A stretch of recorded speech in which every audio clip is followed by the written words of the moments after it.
किसान भाइयों, आज का यह वीडियो हमारे चैनल के इतिहास का सबसे महत्वपूर्ण, सबसे गहरा और शायद सबसे ज्यादा आंखें खोलने वाला वीडियो होने वाला है। आज हम खेती की किसी तकनीक, किसी मशीन या किसी खाद के बारे में बात नहीं करेंगे। आज हम बात करेंगे उस बीज के बारे में जो खेती की शुरुआत है और शायद खेती का अंत भी। जरा एक पल के लिए सोचिए, आज से 50 या 100 साल पहले हमारे बुजुर्ग खेती कैसे करते थे। उनके पास कोई लैब नहीं थी, कोई वैज्ञानिक नहीं थे, फिर भी उनके कोठले अनाज से भरे रहते थे। वे अपने खेत की सबसे अच्छी बालियों को चुनते थे, उन्हें सहेज कर रखते थे और अगले साल उसी बीज से दोबारा सोना उगाते थे। बीज पर किसान का अधिकार था, बीज किसान की संपत्ति थी। लेकिन आज स्थिति बदल चुकी है। आज जब आप बाजार जाते हैं तो आपको रंग बिरंगे पैकेट मिलते हैं, उन पर अंग्रेजी में कुछ नाम लिखे होते हैं और दुकानदार आपको कहता है कि यह जादुई बीज है, इसे ले जाओ, यह तुम्हारी किस्मत बदल देगा। हम बात कर रहे हैं जीएम सीड्स यानी जेनेटिकली मॉडिफाइड बीजों के बारे में।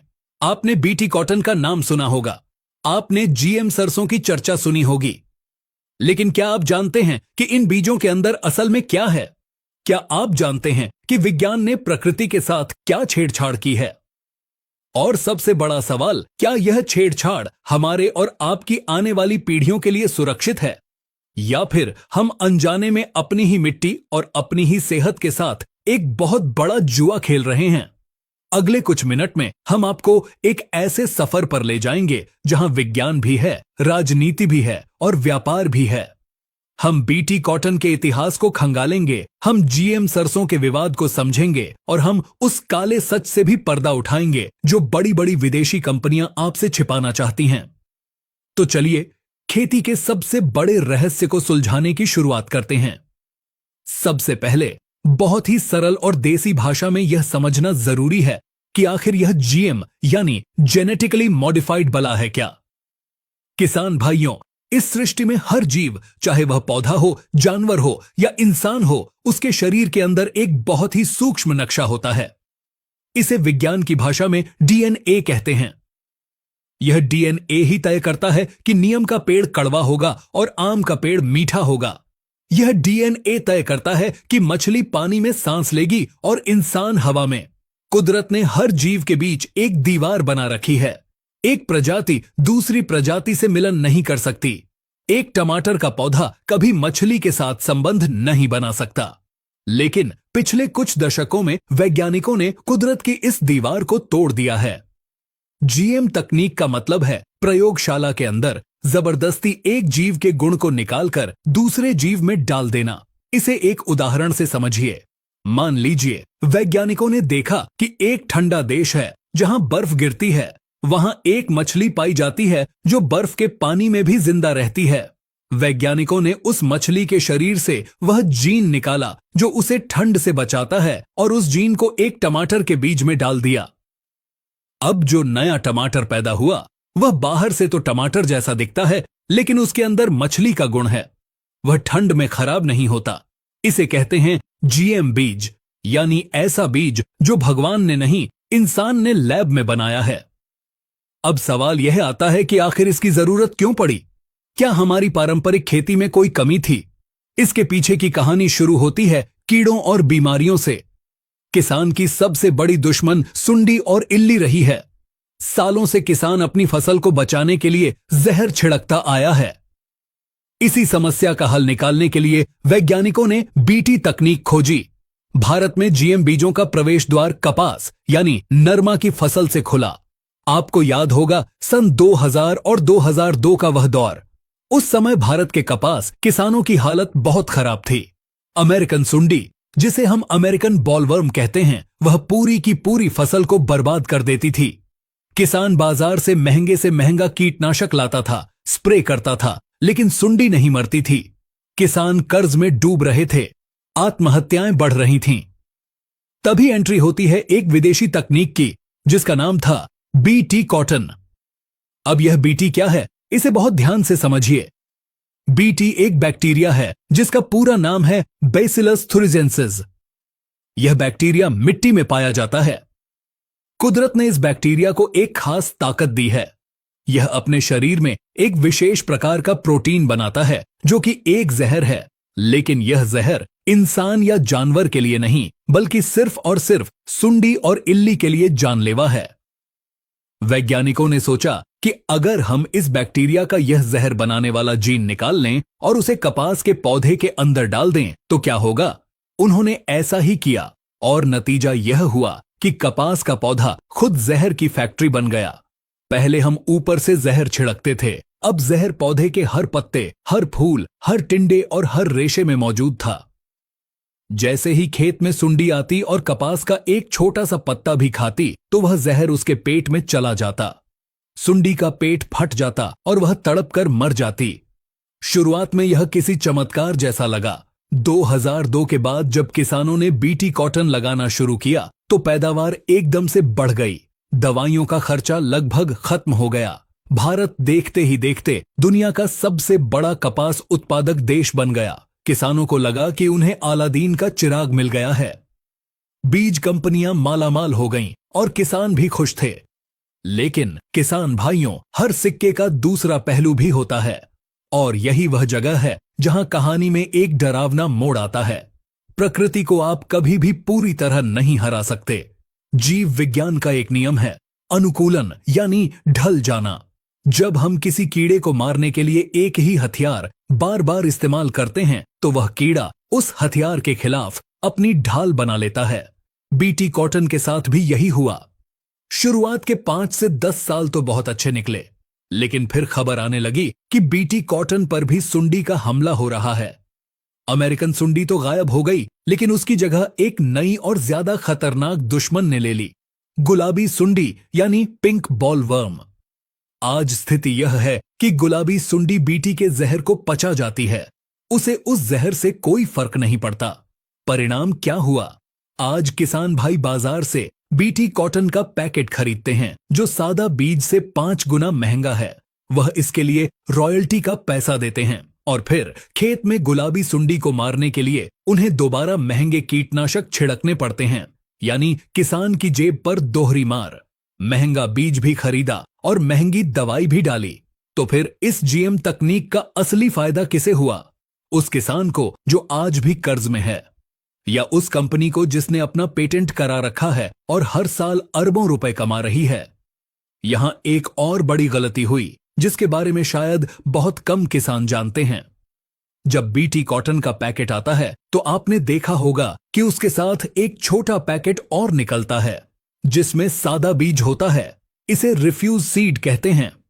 वैज्ञानिकों ने कहा था कि आप अपने खेत के चारों तरफ इस सादे बीज को लगाएं ताकि कुछ सुंडियां जिंदा रहें और वे बीटी वाली सुंडियों के साथ मिलन करें, जिससे आने वाली नस्ल कमजोर रहे और वह सुपर कीड़ा न बने। लेकिन जानकारी के अभाव में या लालच में ज्यादातर किसानों ने वह सादा बीज लगाना बंद कर दिया।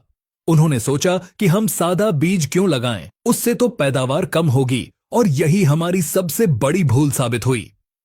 इसी कारण से कीड़ों ने इतनी जल्दी बीटी के खिलाफ ताकत हासिल कर ली।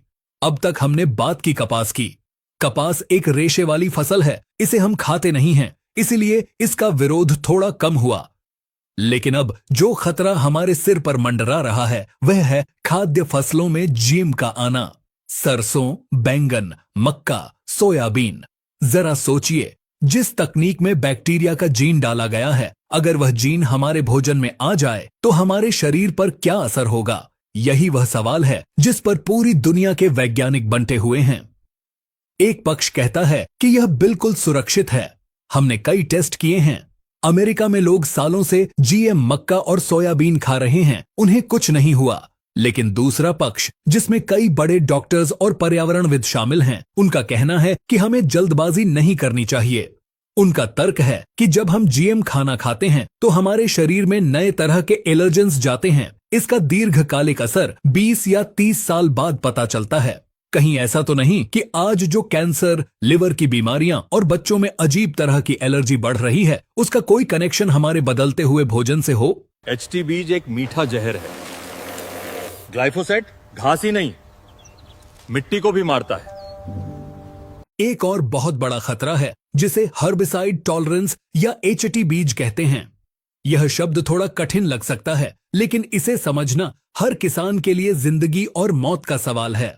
आजकल बाजार में चोरी छिपे बिना बिल के कुछ ऐसे बीज बिक रहे हैं, खासकर कपास और सोयाबीन के, जिन्हें दुकानदार घास न जलने वाला बीज कहकर बेचते हैं। वे कहते हैं कि इस बीज को लगाओ और ऊपर से ग्लाइफोसेट या राउंड अप जैसी खतरनाक दवाई छिड़क दो। पूरा खेत जल जाएगा, सारी घास मर जाएगी, लेकिन आपकी फसल हरी भरी खड़ी रहेगी। सुनने में यह बहुत सुविधाजनक लगता है। किसान को निदाई गुड़ाई नहीं करनी पड़ती, मजदूर का खर्चा बच जाता है। लेकिन किसान भाइयों, यह एक मीठा जहर है। जिस ग्लाइफोसेट दवाई को आप अपने खेत में छिड़क रहे हैं, वह दुनिया की सबसे खतरनाक दवाइयों में से एक है।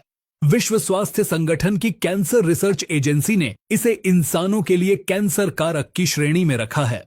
कई देशों में यह दवाई पूरी तरह बैन है।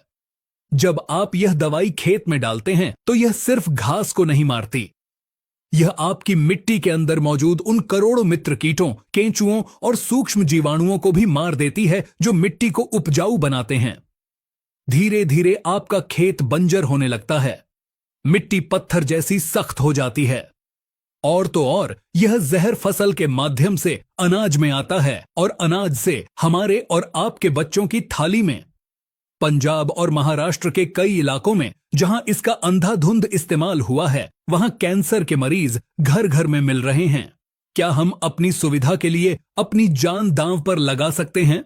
अब बात करते हैं भारत के कानून की। हमारे देश में कानूनन रूप से आज की तारीख में केवल बीटी कॉटन की खेती की अनुमति है।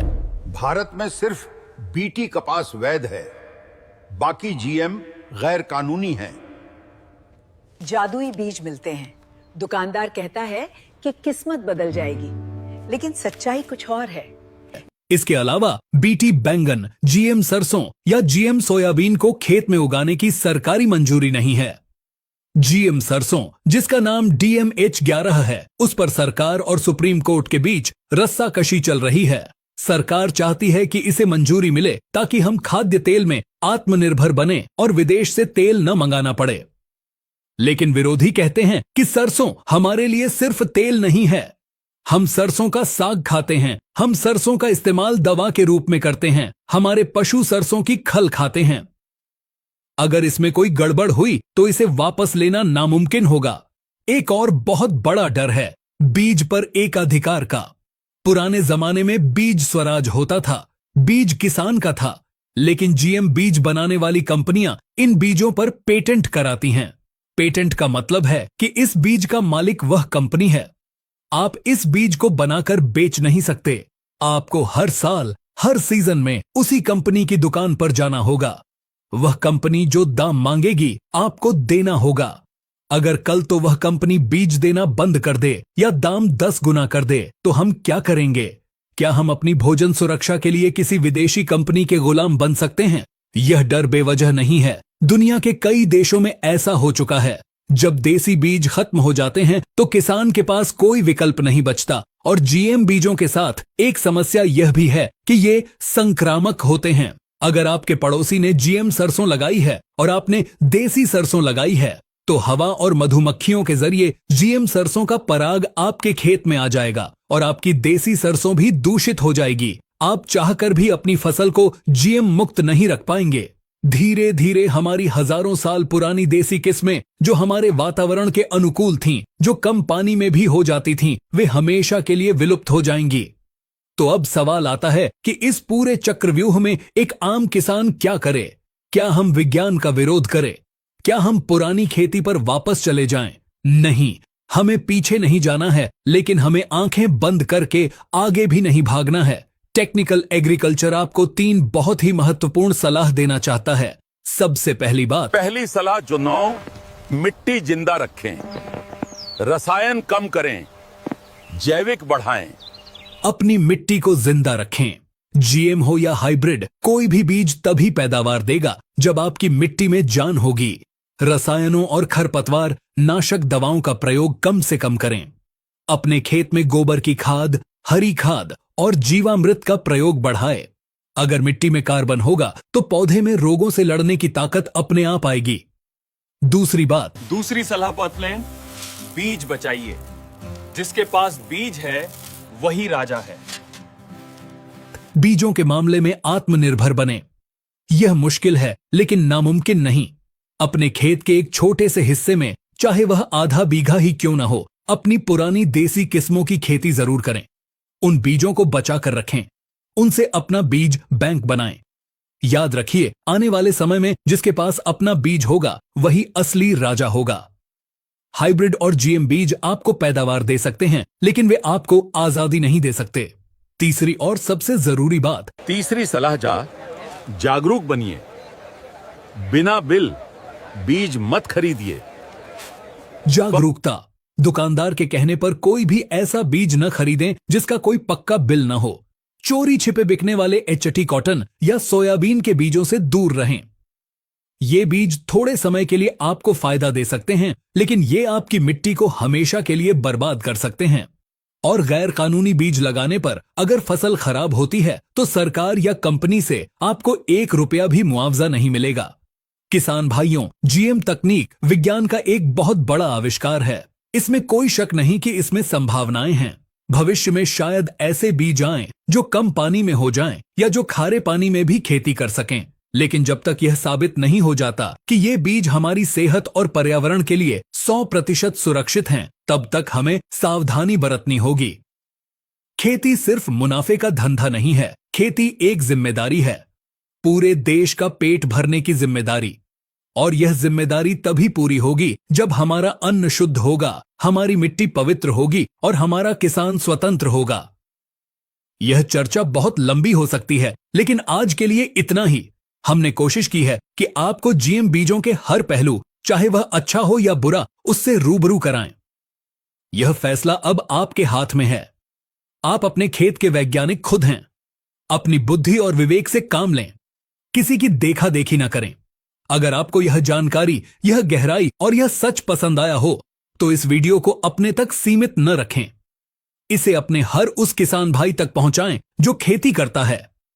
व्हाट्सएप ग्रुप्स में शेयर करें, फेसबुक पर शेयर करें, क्योंकि एक जागरूक किसान ही एक समृद्ध भारत की नींव रख सकता है।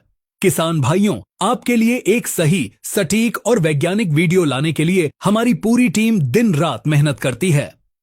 हम कई दिनों तक रिसर्च करते हैं ताकि आप तक सिर्फ वही जानकारी पहुंचे जो सच हो और आपके काम की हो। तो अगर आपको हमारी यह मेहनत और यह जानकारी थोड़ी सी भी पसंद आई हो तो इस वीडियो को एक लाइक जरूर करें। आपका एक लाइक हमें और बेहतर काम करने का बहुत बड़ा हौसला देता है। अगर आप हमारे चैनल पर पहली बार आए हैं तो सब्सक्राइब वाला बटन दबाकर टेक्निकल एग्रीकल्चर परिवार का हिस्सा जरूर बने। आपके मन में खेती को लेकर कोई भी सवाल है या आप किसी और टॉपिक पर वीडियो देखना चाहते हैं तो नीचे कमेंट करके हमें जरूर बताएं। हम आपके हर कमेंट को पढ़ते हैं। और हां, खेतीबाड़ी से जुड़ी छोटी छोटी मगर महत्वपूर्ण अपडेट्स और रील्स देखने के लिए आप हमें फेसबुक और इंस्टाग्राम पर भी फॉलो कर सकते हैं। वहां भी हम बहुत ही शानदार जानकारी शेयर करते रहते हैं। लिंक आपको नीचे मिल जाएगा। जल्द मिलेंगे एक नई जानकारी के साथ। तब तक के लिए अपना और अपनी फसलों का ख्याल रखें। जय जवान, जय किसान। नमस्कार।